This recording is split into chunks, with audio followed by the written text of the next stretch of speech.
Good afternoon. Welcome to Inside Indiana Sports Now with Kent Sterling. It's Monday, August 2nd, 2021. We're brought to you by the great people at Today's Dentistry. You know that. You got to take control of your dental health.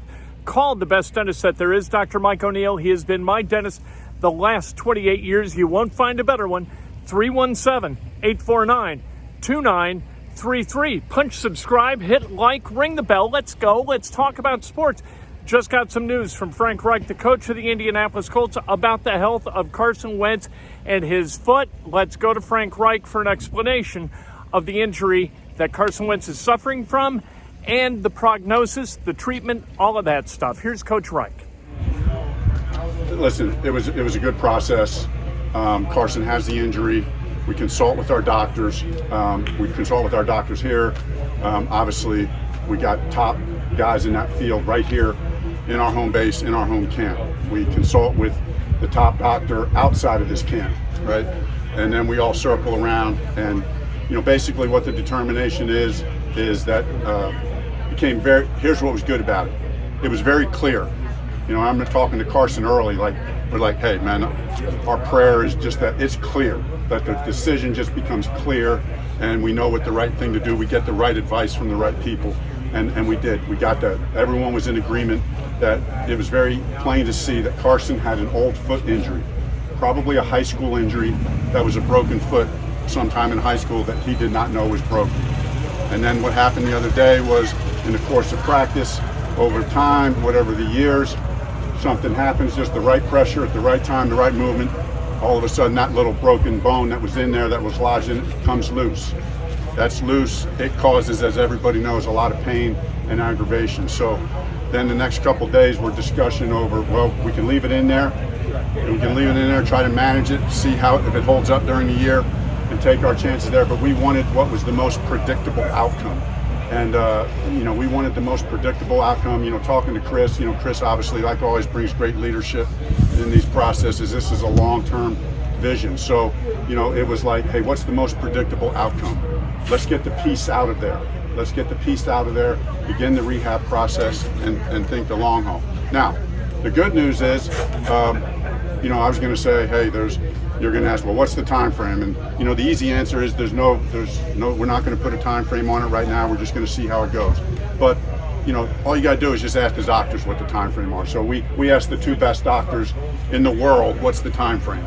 And here's the answer. The answer is the time frame is 5 to 12 weeks. That's the time frame for this injury. That's a big range, okay? And there's no way to know where you're going to fall in that continuum until you get into the rehab process. Now, obviously, we're optimistic and hopeful that we can be on the front end, somewhere towards the front end of that. But the reality is, you can be anywhere on that spectrum. We have good case studies right here in Indianapolis of guys coming back on the front end of that, on the front end of that time period. So, but at the end of the day, we just have to trust the process, trust the doctors. We feel like we got the best in the world doing it. He'll stay right here to have the procedure done, with Dr. Porter. We were good. You got the two best guys in the world, one in Dr. Anderson and one in Dr. Porter. Ultimately the decision was made just to stay here, just for the ongoing nature and because he's in-house here, and we felt comfortable with both those guys, but that was the decision that was made. So I'll open it up to questions. Procedure today, tomorrow, do you know when you'll have the procedure's today at 4 o'clock. You said you're optimistic. Is that just because you're always optimistic, or do you feel like there's something specific? Well, yes, a little bit. I'm always optimistic. Thank you for noticing that. But in talking to, just knowing Carson, I'm optimistic. Knowing that this is a type of injury you don't have to be pain-free to play in. And I know Carson's level of toughness. I know he can play with pain. So, you have, with this injury, from listening to the doctors, you have to get to an acceptable level of pain, and then you can start playing. So that could happen early, and if you decide he can play, and then just it keeps getting better as we go, but play for a few weeks with that pain. So, and then best case, though, is the pain leaves early. All right, so that means Jacob Eason is the starter right now, right? Frank Reich was asked about that. Yeah, no, we're very confident in the quarterback room that we have. Love Jacob. He's, I think he's making good progress. It's all, these reps are invaluable. So, I had a good conversation with Jacob yesterday. Hey man, it's your show. Let's go. And you got it. He has to prepare like he's starting week 1, and we don't know if that'll happen or not. But he's got to get ready, and we're going to trust him in that process, and support him and get behind him and just help him to continue to get better. He's got the right mindset. All right, so what's all that mean? Is Jacob Eason actually going to be the week 1 starter for the Indianapolis Colts? No, I do not believe that he is.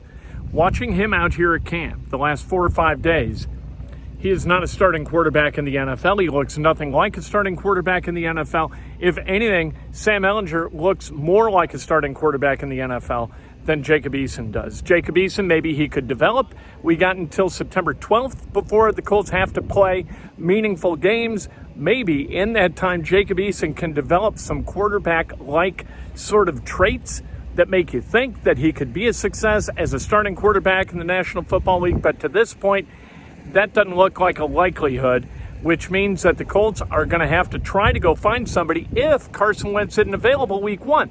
If you do the math, right, they're 5.5 weeks away roughly from 1 day shy of 6 weeks from the opener. Carson Wentz, they said, will take between 5 and 12 weeks to recover from this surgery to the point where he can play football.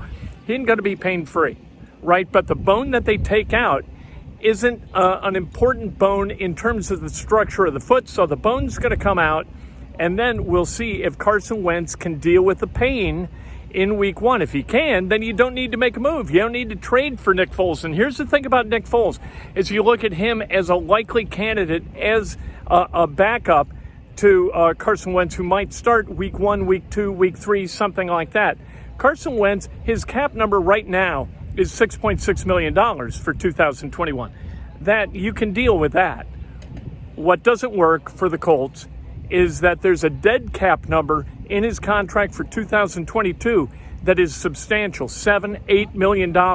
So if the Colts, if they make a deal for Nick Foles and they hold on to Nick Foles as long as next year, what do you got? You got a situation where you're going to be paying a guy not to play football for you, and that's money that the Colts are going to need for the extensions that they are negotiating, not just the one that's been consummated with Braden Smith, but the one that's coming with Darius Leonard, one that's likely coming for Quentin Nelson.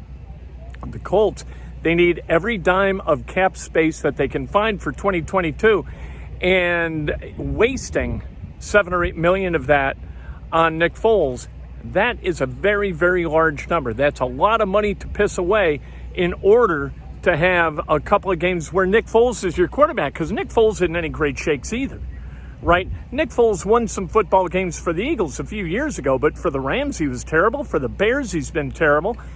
Do you want to spend that kind of cap equity on a football player who you're not sure is good? It's not like you're bringing in Tom Brady for weeks 1, 2, 3, as long as Carson Wentz is sitting.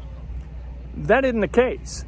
You're bringing in Nick Foles. You want to spend $7-8 million of your cap space in 2022 for Nick Foles to come in here and play quarterback? That's what you're looking at. You got to put the pieces of the puzzle together if you're the Indianapolis Colts, and Chris Ballard's about as good at that as anybody is. He does a masterful job of managing the salary cap, and I don't know who the starter is going to be week 1, but I would be stunned if it was Carson Wentz because of that number that he carries into 2022. So Carson Wentz, he had one practice where he didn't look sharp, a practice where he looked really sharp, and now he's injured, and he's going to be out 5 to 12.